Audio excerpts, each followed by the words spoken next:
एक 2 लाइन की कहानी सुना करता हूँ मैं कि एक सुखी पति था। वाह, क्या बात है। एक सुखी पति था, राम जाने किसका था।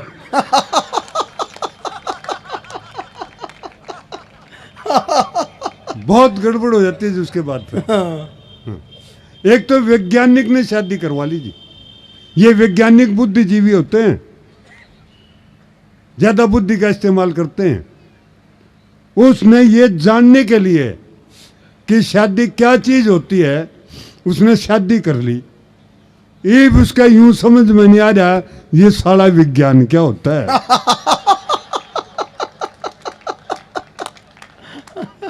तो आनंद मौज मस्ती से जियो, कोई जरूरत नहीं ज्यादा चिंता करने की, कोई ज्यादा वो नहीं जरूरत है, आराम से जी सकते हो। एक कविता सुना दो बस, आखिरी की छुट्टी। एक चलने दे अभी। नहीं। अच्छा चलाओ जी, चलाओ। अरे 11 बजाने जैन साहब। तो 11 तो बजेंगे, घड़ी बंद करके दर्दों से हम तो 11 बजाने से रोक कौन सके है। वो घड़ी चलती है, टाइम जाता है, मैं खड़ा रहूं ना खड़ा रहूं, 11 जरूर बजेंगे। अच्छा जी। अच्छा, मैं अपने थोड़ा सा बताऊंगा हम हरियाणा के आदमी कैसे आनंद लेते हैं। हमारी तो बोल चाल में, बोली में आनंद है जी। वो छोरा गया बाबू ने रोटी खाने खातिर बुलाने, अब तो कितना आनंद आता है बोली में। जाके नहीं बोला, ओ बाबू तना माँ खान ने बुलावा से। ये आनंद है जी हमारा। बोला, ओ बाबू तना माँ खान ने बुलावा से। वो पूछेगा बाबू फिर, बोला और सारे खा लिए। हाँ बोला सारे खा लिए, बस तू रह रहे। कितने आनंद की भाषा है ऐसा। और आगे देखो रिश्ते हमारे। वही कॉलेज का छोरा छुट्टियों में अपने घर जा रहा था, बैठा था। अच्छा 2-3 आगे बाहर से गांव के, हुक्का पीने की आदत सब ने। और हुक्का हमारे यहाँ ये रिवाज है कि सबसे छोटा चिलम भर के लाया होगा। अब वो छोटा था, कॉलेज में पढ़ता था, हुक्का चिलम भरना नहीं जानता था, ना भरना चाहता था।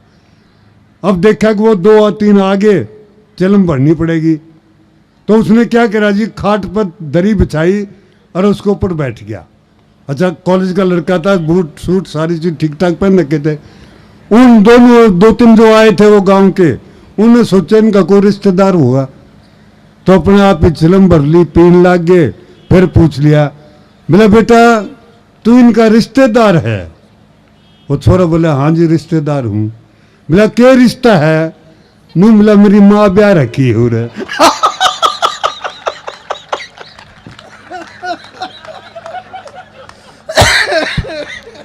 हमारे तो देखो जी रिश्तों का भी आनंद लेते हैं हम। कई बार आपने देखा होगा, एक टाइम में अभी वो भी टाइम आ रहा, छोरियाँ का कम हो रही है, छोरे ज़्यादा। पहले भी ये अनुपात बिगड़ गया था हमारे यहाँ, और हर घर में एक आधा कुआरा जरूर पाया करता, उसमें रंडाई कहा करते बिना बहू का। तो वो जी क्या बता रहा था मैं जी, हाँ रिश्ता। अच्छा फिर क्या हुआ था, वो भतीजी ब्याह रखी, बुआ मांग के ले आए, पहले मांग के ले जाया करते थे। तो वो एक बुआ जा रही थी, वो अपने भतीजी ने मांग के लेगी। वो बुआ का जो फूफा था वहाँ रिश्ते में वो उसकी चाची बन गई, वो चाचा के लिए ब्याह करवा लिया उसका घर। अब रिश्ता देखिए, जब अपने घर में था वो तो उसकी चाची बन गई, और वो जब वो अपने घर में था तो पहले फूफा था उसका। तो एक दिन उनका दरवाजा खटखटाया, मैं भीतर से बोली कौन सा है? बाहर खड़ा होकर नहीं बोला चाची तेरा फूफा खड़ा है बाहर। बोला तो ये हम तो हर जगह आनंद लेते हैं, हर बात का आनंद लेते हैं, हर जगह आनंद लेते हैं, ले सकते हैं। बिना मतलब कोई टेंशन मत लिया करो। अब छोटी छोटी बातों की टेंशन ले रहे हैं। अब आप मंदिर में जाते हो, जूते बाहर निकालने पड़े हैं। अंदर जाके आदमी ऐसी जगह ढूंढता है जहाँ से भगवान के दर्शन भी होते रहे और जूत्या के दर्शन भी होते रहे। भाई भगवान इतना जरूरी नहीं जितने जूते जरूरी हो रहे हैं, क्योंकि जूते उठा लिए तो नहीं लेने पड़ेंगे, वाह। ये भगवान ने कौन उठावा है। बहुत को बैठा बेचारा कदे पूजा कर ली उसकी। अच्छा हम टेंशन रिलीज करना जानते हैं साहब। मैंने एक अपना हरियाणा के छोरे से पूछ लिया, मैं बेटे तेरे टेंशन हो तो क्या करता है? बोला जी मैं मंदिर चला जाता हूँ। मैंने कहा बेटा मेडिटेशन के लिए? बोला ना जी मैं और बोला वहाँ जो लोगों में जूते पड़े होते हैं ना उन सब में मैं मिक्स कर दी हूँ। फिर जब अंदर से आदमी आवे बाहर और उन्हें जूते मिलती नहीं अपनी जगह तो बोला सारे टेंशन आ जाए और मेरी टेंशन रिलीज हो जाती है। बोला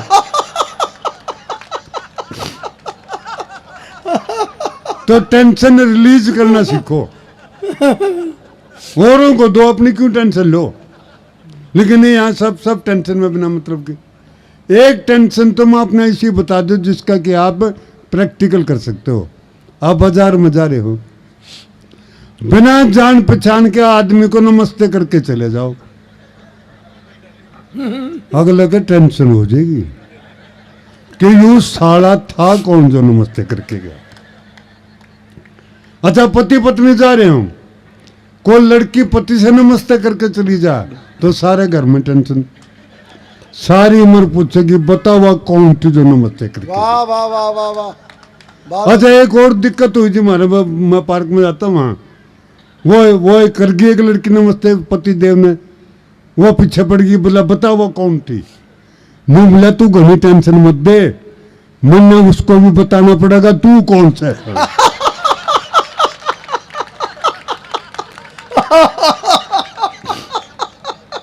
तो आनंद से रहो, कोई जरूरत नहीं टेंशन की। एक बार जोरदार ताली पीट दो, मैं छोटी सी कविता कहूंगा आपको। बहुत अच्छा। देखो जी आज आप हंस लिए ठीक है, बुद्धि का प्रयोग मत करना आगे से। आज जो हमारी संस्कृति इतनी गिर गई है, जगह जगह बच्चों के साथ क्या कांड हो रहा है। चेतन जी मैं हाँ कोशिश करूंगा कोशिश करें। कि किस तरह से संस्कृति में एक तो मैं ये बताया, सबसे पहले हम आत्मा की बात करेंगे, जबकि पहला शरीर है, फिर मन है, फिर आत्मा है। पहले शरीर ही शांत नहीं मारा, पहले शरीर शांत करो, फिर मन शांत होगा, फिर कहीं आत्मा का नंबर आओगा। लेकिन हम सबसे पहले आत्मा के ऊपर खड़े हो जाए जाके। और एक पंडित जी ने देखे ना उन्होंने, जब बच्चा पैदा हुआ तो पंडित जी ने उसके देखे और देखते नहीं बोला बहुत बड़ा आदमी बनेगा बच्चा, बोला बहुत बड़ा नेता बन सके है, बहुत बड़ा आदमी बनेगा। वो बच्चे ने घर वाले ने पूछ लिया, बोला पंडित जी इसमें ऐसी क्या खास बात है? नहीं बोला इस बच्चे में आत्मा नहीं है। नहीं समझ में आई? आ गई तो ताली पीटनी चाहिए थी। ताली भूल गए। हाँ। तो मैं वो कहता हूँ जी क्या स्थिति हमारी हो गई है कि मैं एक जिंदा लाश हूं, मैं एक जिंदा लाश हूं क्योंकि आत्मा से मैं मर चुका हूं। वाह। मैं एक जिंदा लाश हूं क्योंकि आत्मा से मैं मर चुका हूं। आप मानो या ना मानो, मैं अपनी आत्मा का दाह संस्कार भी कर चुका हूं। आहा वाह। कल रात हमारे पड़ोस में एक बहू जला दी, इस कांड ने पूरी धरती हिला दी, पर मैं तो धरती पर बोझ हूं क्योंकि मैं अपनी संवेदनाओं को भी गिरवी धर चुका हूं। आप मानो या ना मानो, मैं अपनी संवेदनाओं का भी संस्कार दाह संस्कार कर चुका हूं। क्या बात है, वाह। परसों एक नाबालिग कन्या के साथ किया गया बलात्कार, बेचारी बेबस ने मदद के लिए की पुकार, लेकिन मैं तो मान चुका था अपना हार क्योंकि मैं बलात्कारियों से भी डर चुका हूं। वाह वाह। और अपनी मदद की भावना का भी दाह संस्कार कर चुका हूं। वाह सरेआम एक गुंडे ने बेकसूर की ले ली जान। गुंडे से तो नहीं थी मेरी जान पहचान, लेकिन मैंने मरने वाले की तरफ भी नहीं दिया ध्यान, क्योंकि मैं भी अपने पाप के घड़े भर चुका हूं आहा वाह वाह वाह वाह और अपनी मदद करने की भावनाओं का भी दाह संस्कार कर चुका हूं। वाह आज कोई नहीं देखता, शादी हो, बारात हो, वारदात हो, कोई नहीं देखता अपनी खिड़की खोलकर, कोई नहीं राजी है एक दूसरे से बोलकर, सभी रहते हैं गुम दमाकर अपनी दुम, फिर भी कहते हो तुम कि हम जी रहे हैं, जीवन का रस पी रहे हैं। मेरी नजरों में तो हम सब मर चुके हैं आहा वाह वाह वाह और वाह अपनी क्या अपनी बात। आत्माओं का दाह संस्कार भी कर चुके हैं। क्या कहने यूसुफ जी, बहुत को बहुत इसलिए को। मैं एक जिंदा लाश हूं, क्योंकि मैं आत्मा से मर चुका हूं। आप मानो या ना मानो, मैं अपनी आत्मा का दाह संस्कार भी कर चुका हूं। मैं अपनी आत्मा का बहुत बहुत धन्यवाद प्रमोद भैया। और कलकल जी, आपसे तो अलग से बैठ के टिप्स लेनी पड़ेंगी, पर्सनल एक्सपीरियंस है, बहुत लंबा लगता है। पहले करवा ले, ब्याह करवा ले, फिर ले लिए। भिवानी परिवार मैत्री संघ और आईपेक्स भवन सोसाइटी एक बहुत ही मिला जुला और बहुत सफल प्रयास मैं कहूँगा। इतना बड़ा जन सैलाब आज यहाँ बैठा है कवियों को सुनने के लिए, तो ये भिवानी परिवार मैत्री संघ और आईपेक्स भवन का एक सफल प्रयास कहेंगे, बहुत ही सफल प्रयास। मित्रों, अभी अभी शिक्षक दिवस के बारे में हम बातचीत कर रहे थे। शिक्षक दिवस, शिक्षक हम सब जानते हैं कि माता और पिता सर्वप्रथम सबसे पहले शिक्षक एक बच्चे के, एक मनुष्य के, एक व्यक्ति के होते हैं। क्योंकि जब एक बच्चा छोटा होता है, उसको एक माता, एक पिता सिखाना कैसे शुरू करते हैं कि मुझे बोलो माँ, मुझे बोलो पिता। तो प्रथम शिक्षक माता और पिता होते हैं, कोई दो राय नहीं है। उसके बाद जीवन में बहुत शिक्षक हमें मिलते हैं, लेकिन सबसे बड़ा ज्ञान हमें मिलता रहता है। सब ज्ञानी है, हम सब ज्ञानी हैं, आप सब ज्ञानी हैं, लेकिन जो गूढ़ ज्ञान है, ज्ञान का जो रहस्य है, वो किसी ने दिया। उनका अभी अभी हमने जन्माष्टमी का पर्व मनाया और कल ही छठी हमने मनाई श्री कृष्ण भगवान जी की। श्री कृष्ण भगवान जिन्होंने अपनी माता को, जब उनकी माता ने पूछा लाला क्या खाया है, लाला ने मिट्टी खाई थी, तो लाला ने बोला नहीं कि क्या खाया है, कुछ नहीं खाया। माता ने कहा मुंह खोलो, पूरा ब्रह्मांड उन्हें दिखा दिया मुंह में। ऐसे भगवान श्री कृष्ण जो अर्जुन को, एक हारे हुए व्यक्ति को, युद्ध के मैदान में जो व्यक्ति हार जाए उसको प्रेरणा दे सकते हैं, उसको शिक्षा दे सकते हैं, उसमें शक्ति ऊर्जा भर सकते हैं कि वो व्यक्ति युद्ध लड़ सके। लड़वाने वाले तो प्रभु हैं, लड़ने वाले भी प्रभु हैं, लेकिन उस व्यक्ति को गीता का पूरा ज्ञान दिया युद्ध के मैदान में। क्या ज्ञान दिया होगा और उससे पहले उसको क्या कहा होगा? ऐसे ही ज्ञान शिक्षक किसी को नहीं दे देता। शिक्षक भी ढूंढता है कि उत्तरदायित्व, मतलब एक अच्छा किसको ज्ञान दिया जाए, वो शिष्य को ढूंढता है शिक्षक भी।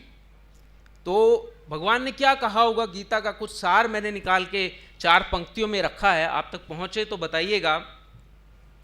कि दीपक जैसे अधियारों में जलना क्यों छोड़ दिया, दीपक जैसे अधियारों में जलना क्यों छोड़ दिया, और तपती भट्टी में रहकर भी ढलना क्यों छोड़ दिया, और जीत ना पाए अपने डर को, थक कर बैठ गए।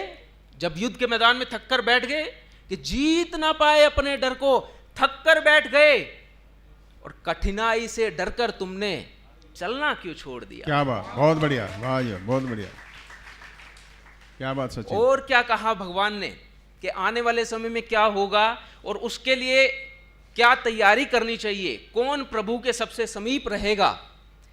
कि जड़ों से दूर रहने पर सभी मगरूर होते हैं, जड़ों से दूर रहने पर सभी मगरूर होते हैं। नई शाखा, नए पत्ते, नए फल दूर होते हैं। उसी परिवार के बच्चे करें माँ बाप की सेवा, जहां पर संस्कारों के कलश भरपूर क्या होते बात, हैं। बहुत बढ़िया, वाह बहुत बढ़िया। वाह वाह। क्या बात। और पिछले 1.5-2 साल में कोविड के समय में जब सब मंदिरों के कपाट बंद थे, और तब 1.5 साल के बाद अगर वृंदावन में बांके बिहारी जी के दर्शन हो जाएं तो क्या कहा होगा एक भक्त ने, एक भक्त के नाते क्या कहा, दिल से क्या निकला कि सजा चाहे जो दे दो तुम, तुम्हें आजाद करते हैं।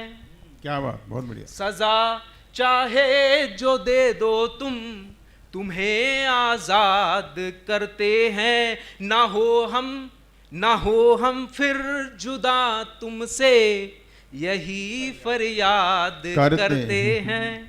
जुदाई का जो मौसम था, बहुत ही दर्द में मन था।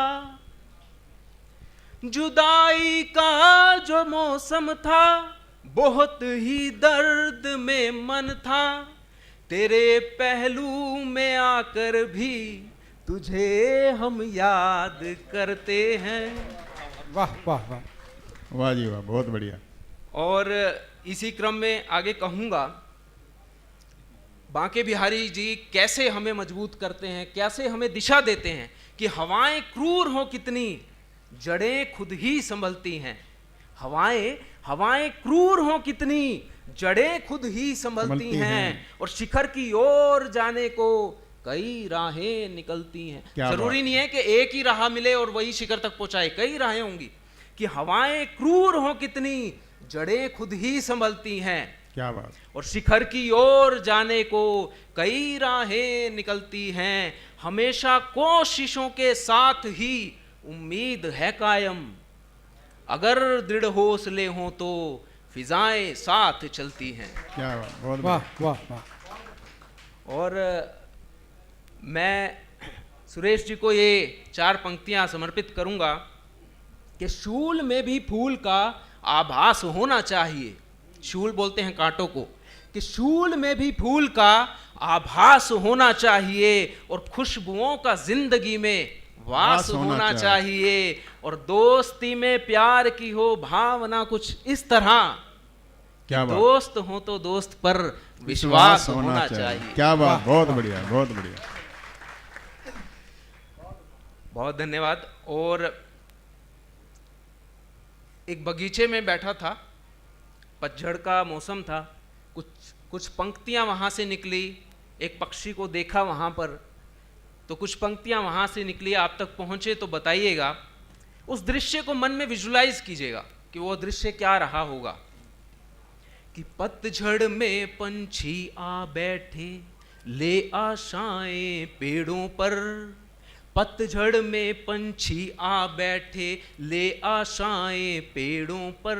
धीरे धीरे धीरे निकली नव शाखाएं पेड़ों पर, नव शाखाएं पेड़ों पर।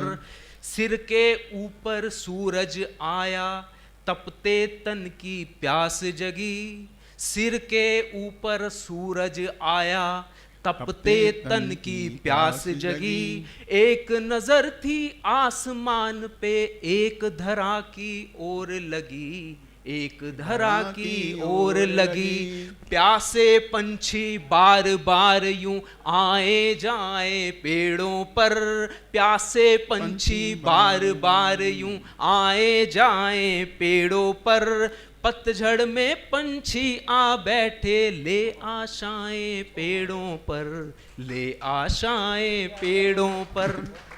और तभी अचानक देखिए कुदरत भी कैसे साथ देती है कि तभी अचानक बूंदे चमकी बंजर भूमि में जल की, तभी अचानक बूंदे चमकी बंजर भूमि में जल की।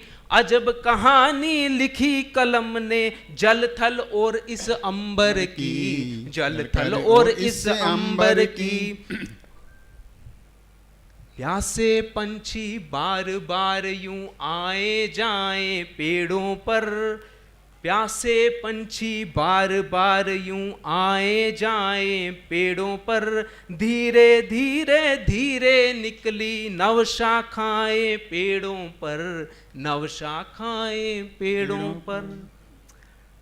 तो ये एक दृश्य आपके सामने रखा, और एक आज्ञा हो तो एक पॉलीथीन पर एक रचना पढ़े, क्योंकि मोदी जी भी देश के प्रधानमंत्री को अगर समुद्र किनारे जाकर प्लास्टिक के टुकड़े उठाने पड़े तो उस समय हमारा क्या दायित्व बनता है? क्या हमारा दायित्व नहीं बनता कि हम भी उनके साथ सहयोग करें, हम भी प्लास्टिक का पॉलीथीन का उपयोग बंद करें?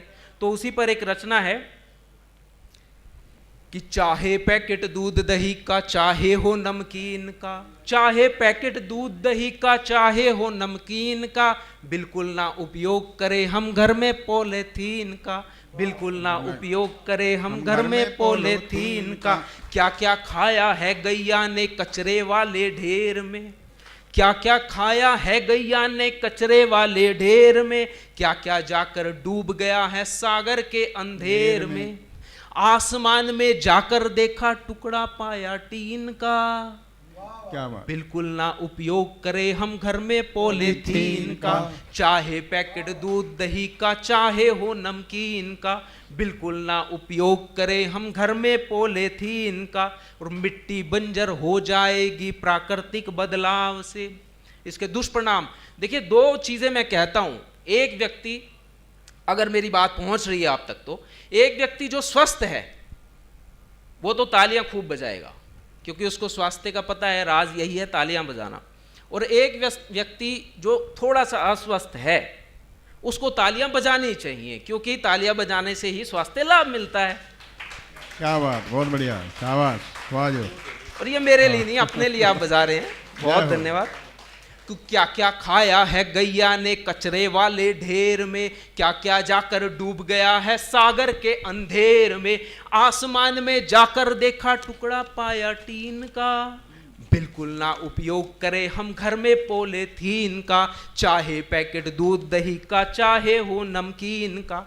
और दुष्परिणाम देखिए कि मिट्टी बंजर हो जाएगी प्राकृतिक बदलाव से। आसमान को चिंता होगी सूरज के प्रभाव से। अल्ट्रावायलेट रेडिएशंस देखिए, मिट्टी बंजर हो जाएगी, मिट्टी बंजर हो जाएगी प्राकृतिक बदलाव से। आसमान को चिंता होगी सूरज के प्रभाव से। सागर में तड़पेगा पूरा कुनबा प्यारी मीन का। क्या बात, बहुत बढ़िया। बिल्कुल ना उपयोग करें हम घर में पॉलीथीन का, बिल्कुल ना उपयोग करें हम घर में पॉलीथीन का। क्या करना चाहिए कि आओ मिलकर स्वच्छ बनाए हम सब अपने देश को, आओ मिलकर स्वच्छ बनाए हम सब अपने देश को। पहले अपना देश सवारे तब जाएं परदेश को। जमी आसमां और समंदर मसला है ये तीन का। बिल्कुल ना उपयोग करें हम घर में पॉलीथीन का, चाहे पैकेट दूध दही का चाहे हो नमकीन का। बहुत बहुत बहुत धन्यवाद, क्या बात सचिन भाई। मित्रों, अब मैं एक ऐसे कवि को, एक ऐसे मंच संचालक को बुलाना चाहूंगा जो आईटी कंपनी में प्रोग्राम मैनेजर हैं, सीडोट में, गवर्नमेंट कंपनी में। पिछले 2 दशकों से वो सरकारी सेवाएं दे रहे हैं और मंच संचालन की बहुत ही अद्भुत कला उनके अंदर है। मेरे बड़े भाई प्रमोद शर्मा जी, एक बार जोरदार तालियों के साथ उनको स्वागत कीजिए।